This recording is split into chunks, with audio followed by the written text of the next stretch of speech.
Hey guys, my name's Ryan. And I'm Sarah, and I wonder how many of you like camping with no electricity, no lights, and no modern day amenities. Ryan, how do you feel about camping like that? You know what, Sarah? I actually love camping. I just have a couple conditions in my camping experience. I just have to be warm, Okay. dry. The sun has to be shining above 25 degrees Celsius. I have to have good food cooked and prepared for me, and I have to be comfortable. So I love camping, but in all seriousness, camping might slightly take me out of my comfort zone, probably because there's no toilet. You know what? If there's no toilet, I'm not going. And you know what's even worse than having no toilet is when there's no lights, especially at night. You can't see anything. You don't know where anything is. You stub your toe. It's horrible. And during those times is when you realize how important having light actually is. Let's check out this God story and we're going to see more about the significance of light.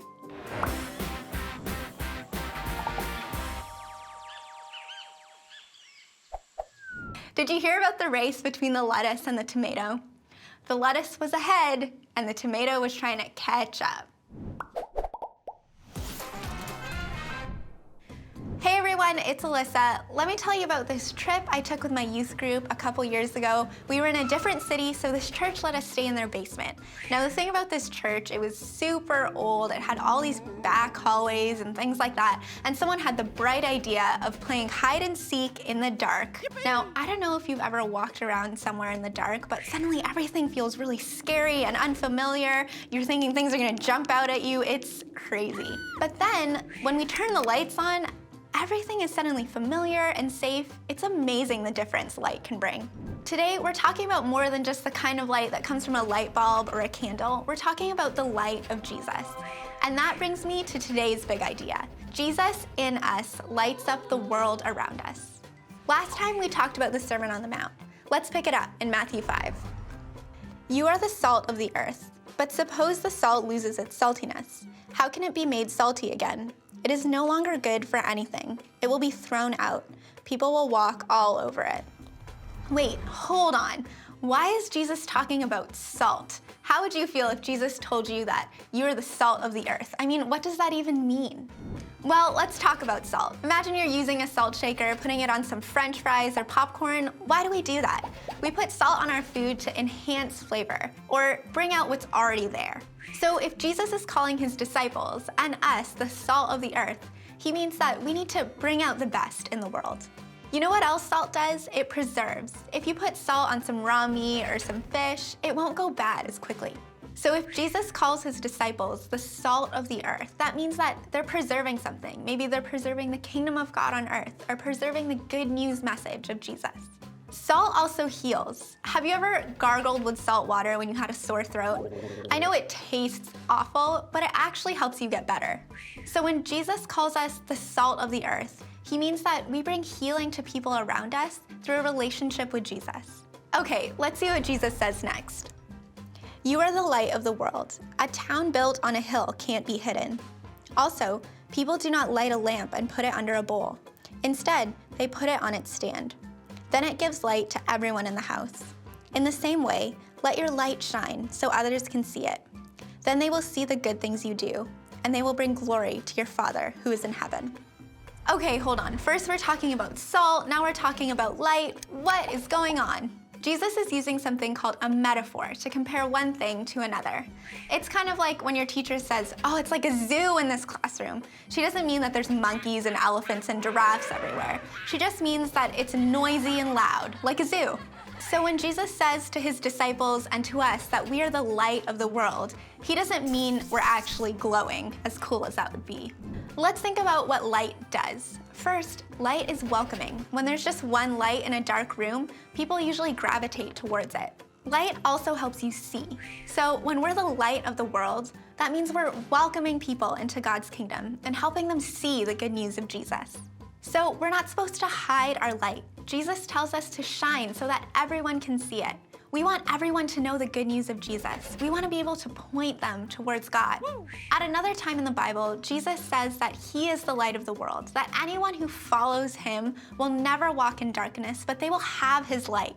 So when we follow Jesus, we have that light in us. And Jesus wants us to shine that light so that the people around us can see Jesus through us. So Jesus wants us to be the salt and the light. He wants us to bring out the best in the world, to bring healing to the world, and to shine the light of Christ. This sounds a bit like that idea of shalom that we talked about last week, that big idea of peace, life the way God wants it to be.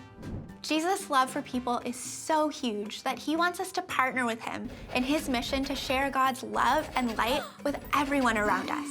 When we focus our lives on Jesus and ask God to show us who needs help, who needs healing, who needs God's love, then our light will shine like never before. And that brings me back to today's big idea. Jesus in us lights up the world around us. So go on, shine that light, and I will catch you next time.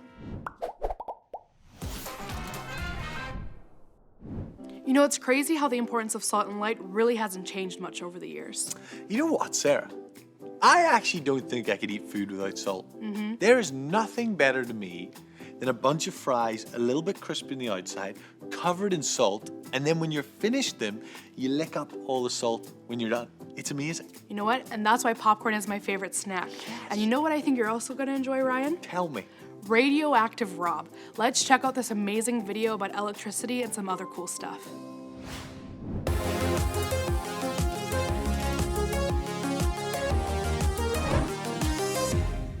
I'm Radioactive Rob, and I do science shows for kids, and I love doing this because the joy really comes from the reaction and the excitement that the science gives to other kids.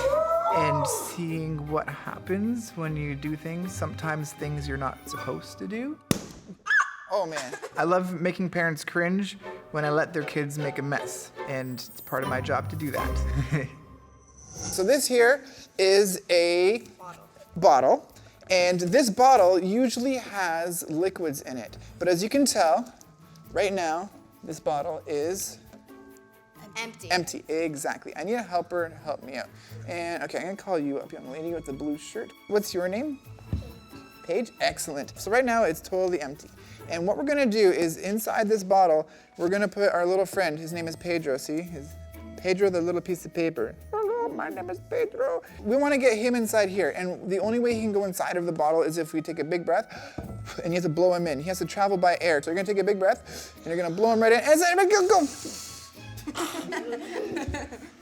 Oh, okay, Pedro, I did not go into the bottle. I want to go in the bottle. Okay, we're gonna try again, okay? Oh man, I'll tell you a secret, okay? You guys, you can't listen because it's a secret.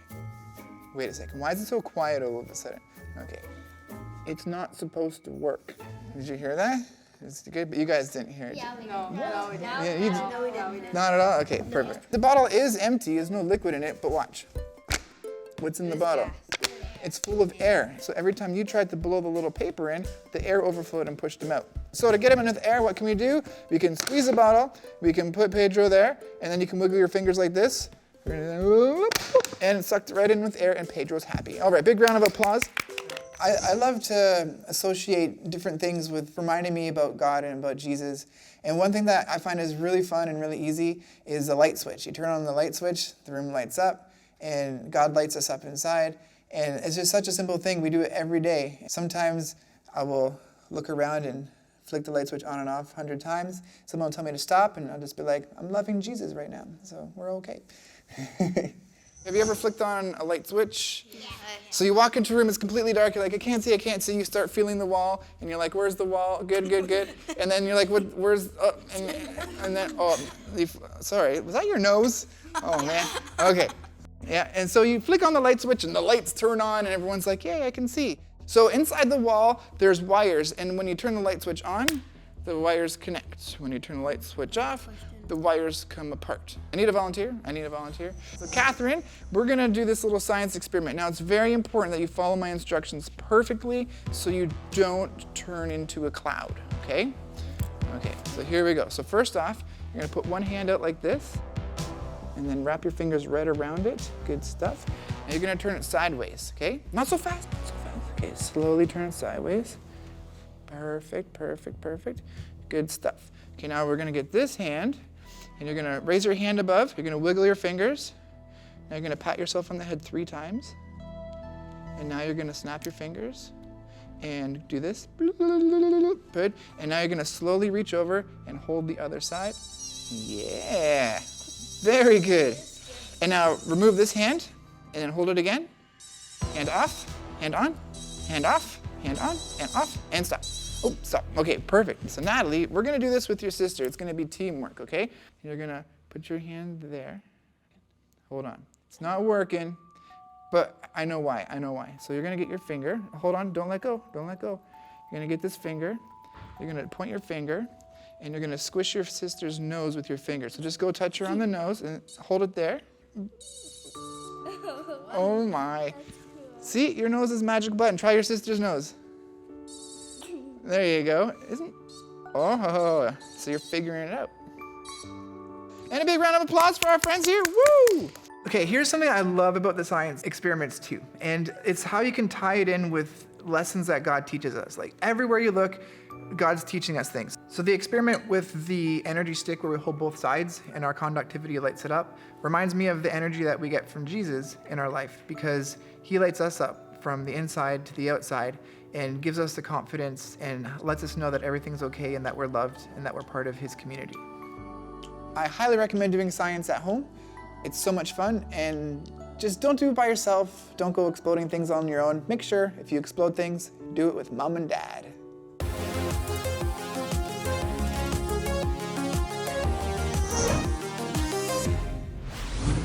You know what, Sarah? I love that imagery from that light beam and closing that electrical circuit. When the two sisters touched, the light lit up.